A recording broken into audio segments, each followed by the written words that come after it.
میں فارمولہ دے کے جا رہا ہوں اتحاد امت کا. 4 چیزیں جس پہ امت کھڑی ہے: اللہ، نبی، اہل بیت، صحابہ. اللہ خالق، اللہ مالک، اللہ سب کچھ، اللہ پالنہار، اللہ علی کل شیء قدیر، اللہ مختار.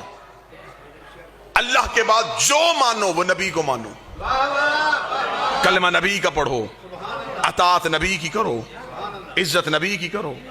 لیکن کبھی بھی نبی کو اتنا نہ مانو کہ نبی اللہ سے بڑھ جائے. نبی کی عزت ہے لیکن ایک حد میں. اللہ کی عبادت ہے، مصطفیٰ کی اطاعت. نبی کو مانو لیکن اتنا نہیں کہ نبی اللہ سے بڑھ جائے. منت اہل بیت سے مانگو، مرادیں اہل بیت سے مانگو، مشکل کشائی اہل بیت سے کرواؤ. کبھی بھی اہل بیت کو اتنا نہ مانو اہل بیت نبی سے بڑھ جائیں.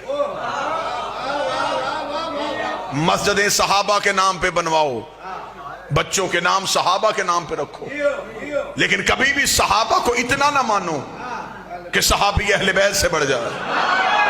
اللہ اللہ رہے، نبی نبی رہے، اہل بیت رہے، صحابہ صحابہ رہے. اگر آپ بھی کسی بندے کے چہرے پہ پریشانی ہے تو میں نے جملہ شیعہ مقرر بن کے تو نہیں کہا تھا، میں نے تو اتحاد امت کا فارمولہ دیا تھا. اگر کوئی کہتا ہے کہ یہ ساری چیزیں ایک جگہ پہ دکھا تو میں ایک جگہ پہ دکھا دیتا ہوں. مسجد اللہ کی تھی، سجدے میں نبی تھا، پشت پہ اہل بیت تھے، پیچھے صحابہ تھے.